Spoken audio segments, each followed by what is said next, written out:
संसद का बजट सत्र आज से शुरू हो रहा है। पहले दिन दोनों सदनों को संबोधित करेंगे राष्ट्रपति। वित्त मंत्री निर्मला सीतारमण आज लोकसभा में आर्थिक सर्वेक्षण पेश करेंगी। 1 फरवरी को बजट पेश होगा। बुधवार से राष्ट्रपति के अभिभाषण पर धन्यवाद प्रस्ताव पर शुरू होगी चर्चा। पीएम मोदी 7 फरवरी को देंगे जवाब। संसद के बजट सत्र के हंगामे होने के आसार। पेगासस जासूसी मामला, किसान और चीन के साथ गतिरोध के मुद्दे पर सरकार को घेरने की तैयारी में विपक्ष। कोरोना के मद्देनजर लोकसभा और राज्यसभा की कार्रवाई 2 अलग-अलग पालियों में चलेगी। 2 फरवरी से सुबह 11 बजे से राज्यसभा और शाम 4 बजे से लोकसभा की कार्रवाई शुरू होगी। बजट सत्र के पहले उपराष्ट्रपति वेंकैया नायडू और लोकसभा अध्यक्ष ओम बिरला की मुलाकात हुई है। सत्र से पहले की तैयारियों की समीक्षा की गई। पीएम मोदी आज संसद भवन परिसर में मीडिया से मुखातिब होंगे। संसद की कार्रवाई शुरू होने से पहले देंगे बयान। 1 फरवरी की सुबह केंद्रीय मंत्रिमंडल की बैठक होगी। 2022-23 के बजट को दी जाएगी मंजूरी। पीएम मोदी आज राष्ट्रीय महिला आयोग के 30वें स्थापना दिवस को संबोधित करेंगे। कार्यक्रम में वीडियो कॉन्फ्रेंसिंग के जरिए शामिल होंगे। चुनाव आयोग की आज चुनाव वाले 5 राज्यों के ऑफिसर्स के साथ बैठक। कोरोना की वजह से फिजिकल रैलियों पर लगी पाबंदियों की समीक्षा होगी। यूपी के चुनावी दंगल में आज पीएम मोदी ठोकेंगे ताल। पहली वर्चुअल रैली संबोधित करेंगे। पीएम मोदी वर्चुअल रैली के जरिए पश्चिमी यूपी के लोगों से करेंगे मुखातिब।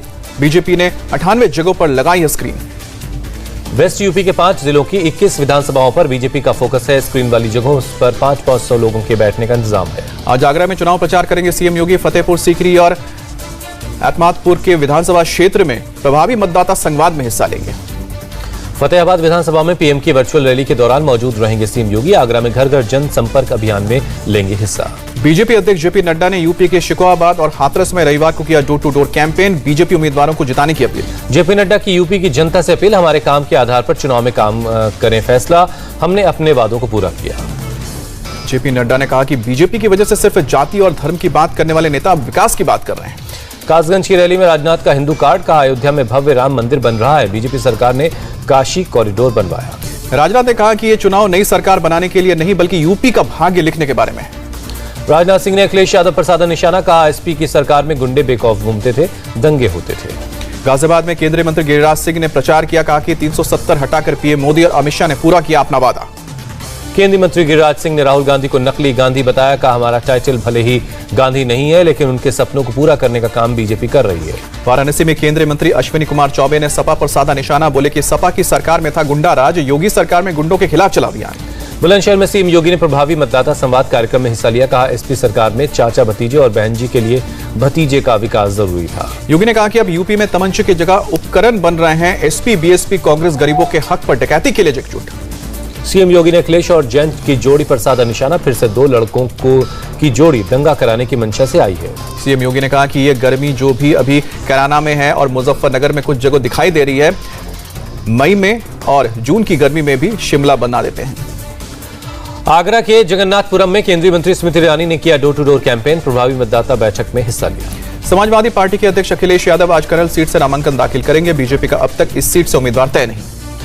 यूपी में समाजवादी पार्टी को झटका। पूर्व मंत्री शिवचरण प्रजापति समेत एसपी और बीएसपी के कई नेता बीजेपी में शामिल हुए। बीजेपी नेता अपर्णा यादव का प्रियंका गांधी पर हमला। कहा कि लड़कियों के अधिकार की बात सिर्फ यूपी में क्यों, पंजाब और उत्तराखंड में क्यों नहीं करती। अपर्णा यादव ने कहा यूपी में बहन बेटियों को डर नहीं लगता क्योंकि यहां बीजेपी की सरकार है। अपर्णा यादव ने योगी सरकार के कामों की तारीफ। कहा कि प्रदेश को गुंडाराज, भ्रष्टाचार, दंगाराज से मुक्त कराया। अखिलेश यादव का बीजेपी पर निशाना। कहा अपराधियों को टिकट देने में शतक के करीब बीजेपी। अब तक 99 दागियों को टिकट दिया गया। केंद्रीय मंत्री मुख्तार अब्बास नकवी ने अखिलेश पर कसा तंज। कहा कि अक्ल पर लाल टोपी लगा रखी है, ग्राउंड रियलिटी देखे तो शायद अकल आए। आजम खान के बेटे अब्दुल्ला आजम का बीजेपी पर बड़ा आरोप। कहा फर्जी केस में फंसाने की रची गई थी साजिश। अब्दुल्ला आजम ने कहा कि मुझ पर रखी जा रही है नजर। स्वार और रामपुर से बीजेपी उम्मीदवार मानने की रच सकते हैं साजिश। अपना दल ने जय कुमार सिंह जैकी को बनाया उम्मीदवार। बिंदकी से लड़ेंगे चुनाव। यूपी में बीजेपी के सहयोगी दल निषाद पार्टी ने जारी की प्रत्याशियों की लिस्ट। कालपी से छोटे सिंह और कटहरी से अवधेश द्विवेदी को टिकट दिया है। निषाद पार्टी ने तमकुहरी राज से डॉक्टर असीम कुमार और अतरौलिया सीट से प्रशांत सिंह को अपना उम्मीदवार बनाया। आरएलडी प्रमुख जयंत चौधरी आज अलीगढ़ जाएंगे। 3 विधानसभा क्षेत्रों में करेंगे चुनाव प्रचार। यूपी के डिप्टी सीएम केशव प्रसाद मौर्य मैनपुरी में डोर टू डोर कैंपेन करेंगे। प्रदेश अध्यक्ष स्वतंत्र देव सिंह मथुरा में घर घर प्रचार करेंगे। मेरठ में कांग्रेस उम्मीदवार रंजन शर्मा का विवादित बयान। लोगों से कहा कि बीजेपी प्रत्याशी की कब्र खोद दी है, आप मिट्टी डालने का काम करो। कानपुर से बीजेपी विधायक महेश त्रिवेदी के खिलाफ केस दर्ज हुआ। भड़काऊ भाषण देने और कोरोना नियमों के उल्लंघन का आरोप है। बीजेपी सांसद रवि किशन के खिलाफ महामारी एक्ट में एफआईआर। नोएडा में बीजेपी प्रत्याशी पंकज सिंह का प्रचार करने पहुंचे थे रवि किशन। लखीमपुर खीरी में सपा प्रत्याशी विनय तिवारी और उनके समर्थकों पर आदर्श आचार संहिता के उल्लंघन का मामला दर्ज हुआ। विनय तिवारी पर समर्थकों के साथ धार्मिक आयोजन और भंडारा करवाने का आरोप लगाया। सूचना मिलते ही मौके पर पहुंचा प्रशासन। विनय तिवारी ने प्रशासन के एक्शन पर उठाया सवाल। पूछा, मैं पूजा करने पहुंचा था, पुलिस ने किया भद्रता। इंडिया टीवी पर ग्राउंड रिसर्च टीम का ओपिनियन पोल। पंजाब में कांग्रेस को 50 से 52 सीट मिलने का अनुमान। पंजाब में अकाली दल बीएसपी को मिल सकती हैं 30 से 32 सीटें। आपको 29 से 31 सीटें मिलने का अनुमान। बीजेपी गठबंधन को मिल सकती हैं 1 से 3 सीट। पंजाब में सीएम के लिए 37% के साथ चरणजीत सिंह चन्नी चॉइस नंबर 1। 27% लोगों की पसंद है भगवंत मान सिद्धू, मात्र 9% लोगों की पसंद। उत्तराखंड में बीजेपी कांग्रेस में बराबर की टक्कर है। कांग्रेस को 46 और बीजेपी को 45% वोट मिलने का अनुमान है। उत्तराखंड में बीजेपी और कांग्रेस दोनों को मिल सकती है 33 से 35 सीटें। आम आदमी पार्टी को 1 सीट का अनुमान। उत्तराखंड में मुख्यमंत्री के लिए हरीश रावत 44% लोगों की पहली पसंद है। पुष्कर सिंह धामी 41% लोगों की पसंद। गोवा में बीजेपी को 35% वोट मिलने का अनुमान। कांग्रेस प्लस को 31% और आप को 10% वोट मिलने की संभावना। गोवा में कांग्रेस प्लस को सबसे ज्यादा 17 से 21 सीटें मिलने का अनुमान है। बीजेपी को मिल सकती हैं 14 से 18 सीटें। सीएम के रूप में गोवा के 27% लोगों की पहली पसंद है प्रमोद सावंत। 17% लोगों को पसंद है दिवंकर कामत। मणिपुर में बीजेपी को मिल सकती है 26 से 30 सीट। कांग्रेस को 22 से 26 और एनपीएफ को 3 से 7 सीटें मिलने का अनुमान। मणिपुर में बीजेपी को 40% मिल सकते हैं वोट। कांग्रेस को मिल सकती है 36% वोट। मणिपुर में सीएम के लिए एन बीरेन सिंह 37% लोगों की पसंद है। कांग्रेस की ओक्रम इबोबी 34% लोगों की पहली पसंद है। पंजाब के सीएम चरणजीत सिंह चन्नी आज भदौर सीट से भरेंगे नामांकन। बरनाला जिले में है भदौर सीट। सीएम चरणजीत सिंह चन्नी 2 जगहों से लड़ रहे हैं चुनाव। भदौर के अलावा चमकौर साहिब से भी पार्टी ने उम्मीदवार बनाया है। पंजाब चुनाव के लिए कांग्रेस ने उम्मीदवारों की तीसरी सूची भी जारी की। पटियाला में से विष्णु शर्मा को उम्मीदवार बनाया। सीएम चन्नी को 2 जगहों से चुनाव लड़ाने पर बोले सीएम अरविंद केजरीवाल, कहा मैं कहता था ना कि चमकौर साहिब से हार रहे हैं, ये साबित हो गया। चन्नी के 2 सीटों पर चुनाव लड़ने को लेकर सुखबीर बादल की चुटकी। बोले कि चमकौर से हार का डर था, इसलिए 2 सीटों पर चुनाव लड़ना है। पंजाब के सीएम चरणजीत सिंह चन्नी ने चंडीगढ़ में किया डोर टू डोर कैंपेन। कहा कांग्रेस फिर पूर्ण बहुमत से सरकार बनाएगी। इंडिया टीवी से बातचीत में बोले चरणजीत सिंह चन्नी, कांग्रेस को कोई चैलेंज नहीं है। आम आदमी पार्टी जैसे लोग आए तो पंजाब का नुकसान होगा। पंजाब के पूर्व मुख्यमंत्री अमरिंदर सिंह भी आज भरेंगे नॉमिनेशन। पटियाला सीट से मैदान में है कैप्टन। अकाली नेता प्रकाश सिंह बादल आज लंबी सीट पर नामांकन करेंगे। सुखबीर बादल जलालाबाद सीट पर पर्चा दाखिल करेंगे।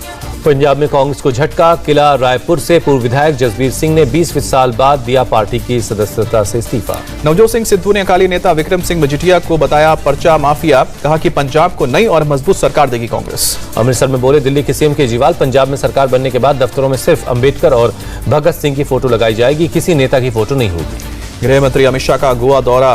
बोरीम के साई बाबा मंदिर में पूजा की। अमित शाह ने सावोडेम्स में किया door to door campaign. CM Pramod Sawant भी मौजूद थे। अमित शाह ने कहा कि मनोहर पर्रिकर ने गोवा में विकास की शुरुआत की थी, प्रमोद सावंत उसे आगे बढ़ा रहे हैं। अमित शाह ने गांधी परिवार पर साधा निशाना। कहा उनके लिए गोवा सिर्फ वेकेशन स्पॉट है, हमने वादों से के हिसाब से विकास किया है।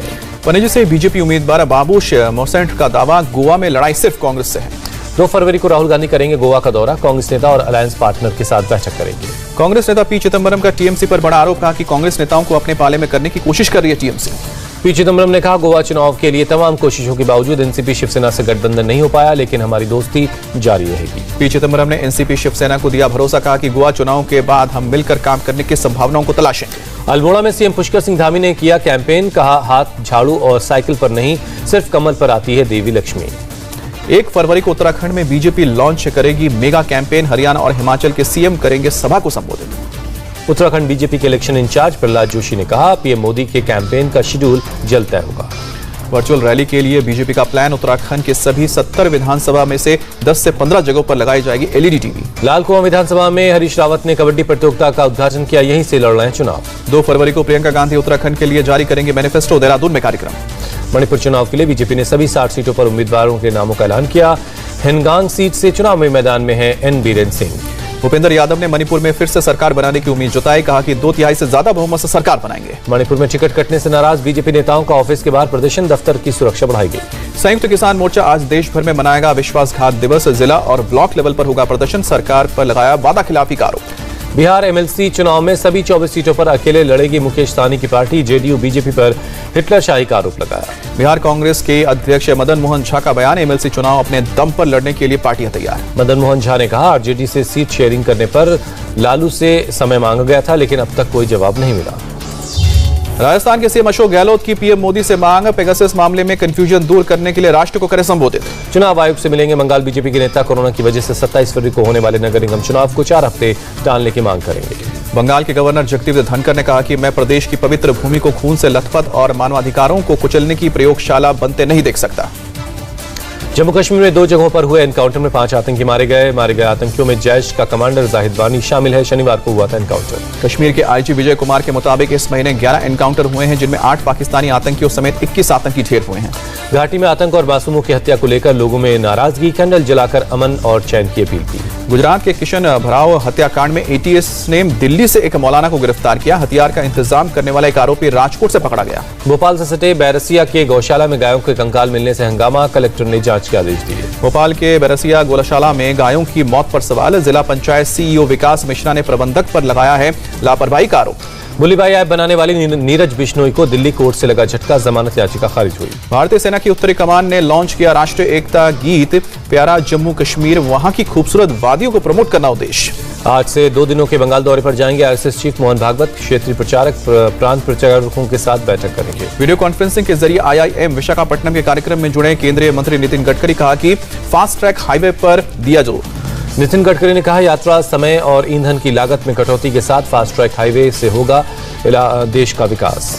एमपी के सीएम शिवराज सिंह चौहान ने सीहोर में किया विकास परियोजनाओं का शिलान्यास, गरीबों को स्वामित्व अधिकार पत्र देने का वादा। देश में कोरोना के 2,08,000 नए मामले मिले, 24 घंटे में 955 मरीजों की जान गई। केरल में कोरोना के 51,500 से ज्यादा नए केस सामने आए, 24 घंटे में 14 लोगों की जान गई। कर्नाटक में कोरोना के 28,000 से ज्यादा नए केस मिले, पिछले 24 घंटे में 68 मरीजों की मौत। तमिलनाडु में कोरोना के 22,238 नए केस की पुष्टि हुई है, 38 लोगों की जान गई है। महाराष्ट्र में कोरोना के 22,444 नए केस मिले, 50 मरीजों ने दम तोड़ दिया। महाराष्ट्र में ओमिक्रॉन के 5 मरीजों की हुई है पुष्टि और राज्य में अब तक 3,130 केस। मुंबई में कोरोना के 1,160 नए केस मिले, 24 घंटे में 10 मरीजों की जान गई। दिल्ली में 24 घंटे में कोरोना के 3,674 लोग संक्रमित पाए गए हैं और 30 लोगों की जान गई है। आंध्र प्रदेश में 10,000 से ज्यादा मरीजों का पता चला, 12 लोगों की मौत। राजस्थान में 10,000 से ज्यादा लोग पाए गए हैं पॉजिटिव, 21 की मौत। मध्य प्रदेश में 9,305 नए केस मिले, 9 मरीजों की जान गई। गुजरात में 9,395 नए कोरोना केस से 30 की मौत। यूपी में 8,000 से ज्यादा नए कोरोना के केस मिले, 26 मरीजों की ने गंवाई जान। जम्मू कश्मीर में 24 घंटे में कोरोना से 4,615 लोग संक्रमित हैं और कश्मीर डिवीजन में ही 3,214 केस मिले हैं। ओडिशा में कोरोना के 4,843 नए केस मिले, 19 मरीजों की जान गई। पश्चिम बंगाल में लगातार घट रहे हैं कोरोना के केस, 24 घंटे में 3,412 केस, 33 की मौत। असम में कोरोना वायरस के 910 केस मिले, 20 मरीजों ने दम तोड़ दिया। पंजाब में भी कोरोना केस में कमी आई है, 2,803 लोग पॉजिटिव हैं, 22 लोगों की जान गई है। मध्य प्रदेश में 15 से 18 साल के बच्चों को आज लगेगी कोरोना की दूसरी वैक्सीन की दूसरी डोज। अब तक 36,42,000 बच्चों को पहली डोज लग चुकी है। त्रिपुरा में आज से खुलेंगे सभी शैक्षणिक संस्थान, प्रदेश के शिक्षा मंत्री ने दी जानकारी। बेंगलुरु में आज से खुले स्कूल, कोरोना नियमों का किया जा रहा है पालन। मध्य प्रदेश में स्कूल खोलने को लेकर सीएम शिवराज आज करेंगे फैसला, पहले 31 जनवरी तक स्कूल बंद किया ऐलान था।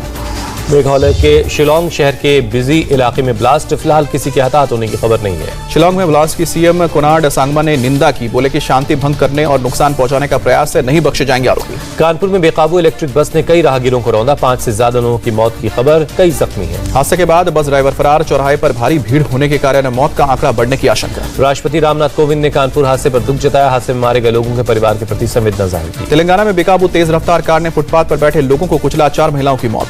मुंबई पुणे हाईवे दर्दनाक हादसा वहां पर हुआ है, ट्रक और कार की टक्कर में 5 लोगों की जान गई। कोलकाता में दर्दनाक हादसा, मिनी बस के पलटने से 14 लोग घायल हुए। जयपुर के धुला रावजी गांव में केमिकल फैक्ट्री में लगी भयंकर आग, 3 बच्चों समेत 4 लोगों की जान गई। राजस्थान के सीएम अशोक गहलोत ने 4 लोगों की मौत पर दुख जताया, घायलों को जल्द स्वस्थ होने की कामना की। राजस्थान के चूरू में दलित महिला का अपहरण कर बर्बरता करने का मामला, 2 लोगों की गिरफ्तारी हुई। अयोध्या में अवैध हथियार की फैक्ट्री का भंडाफोड़, पुलिस ने 2 लोगों को गिरफ्तार किया। गाजियाबाद के कवि नगर में गाड़ी चोरी करने वाले एक गैंग का खुलासा हुआ, 6 लोग पकड़े गए, चोरी की बाइक्स बरामद हुई। बागपत में पुलिस ने 5 शराब तस्करों को किया गिरफ्तार, 820 पेटी अवैध अंग्रेजी शराब जब्त की। कोलकाता में एनसीबी ने नशे की खेप ले जा रहे 3 आरोपियों को पकड़ा, करीब 7 किलोग्राम हेरोइन जब्त की गई। असम में करीमगंज में त्रिपुरा से आ रहे 2 नशा तस्कर गिरफ्तार हुए, 2,360 किलोग्राम गांजा बरामद। पश्चिम बंगाल के पूर्वी बर्धमान जिले में 5 नशा तस्कर गिरफ्तार, 824 किलोग्राम गांजा बरामद हुआ। दिल्ली में रविवार को रिकॉर्ड हुआ अधिकतम 22.2 डिग्री सेल्सियस तापमान। आज भी आसमान साफ रहने की संभावना। शिमला में पिछले एक हफ्ते से जारी है बर्फबारी, चारों तरफ बिछी है बर्फ की सफेद चादर। सड़कों और गाड़ियों पर भी जमी बर्फ की मोटी चादर। गाड़ियों से बर्फ हटाने में जुटे दिखाई दिए लोग। सड़कों से बर्फ हटाने में जुटा है प्रशासन। बर्फबारी की वजह से अभी कई रास्ते बंद हैं। कनाडा में अनिवार्य वैक्सीनेशन और लॉकडाउन के खिलाफ ट्रक ड्राइवर्स का भी प्रदर्शन। सैकड़ों की तादाद में ड्राइवर जमा हुए, पीएम के घर को घेरा। ट्रक का हॉर्न बजाकर अपना विरोध जताया। हालात को संभालने के लिए पुलिस को संभालना पड़ा मोर्चा। प्रदर्शन को देखते हुए पीएम दूसरी जगह हुए शिफ्ट। सर्बिया में प्रदूषण के मुद्दे पर सैकड़ों लोगों ने निकाली रैली। हवा की गुणवत्ता में सुधार के लिए कार्रवाई करने की मांग। प्रदर्शन में छोटे बच्चे भी शामिल हुए। वायु प्रदूषण रोकने की मांग करते हुए किया गया प्रदर्शन। सूडान में प्रदर्शनकारियों और सुरक्षा बलों में झड़प, एक शख्स के मारे जाने की खबर। सुरक्षा बलों ने भीड़ पर काबू पाने के लिए दागे आंसू गैस के गोले। प्रदर्शन में युवा और महिलाएं शामिल हुई। सैन्य तख्ता पलट के खिलाफ सड़क पर उतरे हजारों लोग। बीते कई दिनों से हो रहा है प्रदर्शन। मैक्सिको में करीब 6 टन ड्रग्स बरामद हुई। पुलिस ने जारी की तस्वीरें। सेना और नेशनल गार्ड ने चलाया अभियान। बड़े पैमाने पर लिक्विड ड्रग्स भी बरामद। ऑस्ट्रेलियन ओपन में राफेल नडाल ने डेनिल मेदवेदेव को मात दी। 21 ग्रैंड स्लैम खिताब जीतने वाले दुनिया के पहले पुरुष खिलाड़ी बने। नडाल के कमाल को क्रिकेट जगत ने भी सलाम किया। सचिन तेंदुलकर और वीवीएस लक्ष्मण जैसे खिलाड़ियों ने बधाई दी। ऑस्ट्रेलियन ओपन 2022 महिला एकल का खिताब जीतने वाली ऐश बार्टी रैंकिंग में नंबर 1 पर बरकरार। नोवाक जोकोविच भी रैंकिंग में नंबर 1 पर काबिज है। ऑस्ट्रेलिया ओपन 2022 महिला एकल की उपविजेता डैनियल कोलिंस टॉप 10 में शामिल हुई। गबान मुरुगुजा 4 पायदान नीचे 7वें स्थान पर खिसकी। ऑस्ट्रेलिया के पूर्व खिलाड़ी यान चैपल ने कोहली के कप्तानी की जमकर तारीफ की। इंग्लैंड के कप्तान जो रूट की आलोचना की। चैपल ने विराट कोहली को असाधारण कैप्टन करार दिया। इंग्लैंड के जो रूट को अच्छा बल्लेबाज लेकिन कमजोर कप्तान बताया। भारतीय टीम में वापसी करना चाहते हैं दिनेश कार्तिक। बोले फिनिशर का रोल अदा करना चाहता हूं। हार्दिक पांड्या की नजरें T20 वर्ल्ड कप 2022 पर फिटनेस पर कर रहे हैं जमकर मेहनत। हार्दिक पांड्या ने बयान जारी कर कहा, मैं कड़ी मेहनत में भरोसा करता हूं। 14 साल की उन्नति हुडा ने ओडिशा बैडमिंटन ओपन में मालविका मसोड़ा को हराया। सुपर 100 टूर्नामेंट जीतने वाली सबसे युवा भारतीय बनी। तेजस्वी प्रकाश ने जीती बिग बॉस 15 की ट्रॉफी। बीएफ करण हारे। सोशल मीडिया में बनी सुर्खियां। जालौन में चलती कार में अचानक लगी भीषण आग। कार सवार 2 लोगों ने कूदकर जान बचाई। वीडियो सोशल मीडिया पर वायरल। कोविड प्रोटोकॉल के खिलाफ फ्रैंकफर्ट की सड़कों पर उतरे हजारों लोग। वीडियो हुआ वायरल। स्पेनिश टीमों के बीच फुटबॉल मैच के दौरान दर्शक दीर्घा की ग्रिल टूटी, कई लोग घायल। Video viral. बलिया में पुलिस की कार्रवाई के खिलाफ महिलाओं का गुस्सा। लाठी लेकर पुलिस के पीछे भागती महिला का वीडियो वायरल हुआ। इंडिया टीवी हर वक्त हर जगह डाउनलोड करने के लिए सर्च करें India TV news Google play store या ऐप स्टोर पर।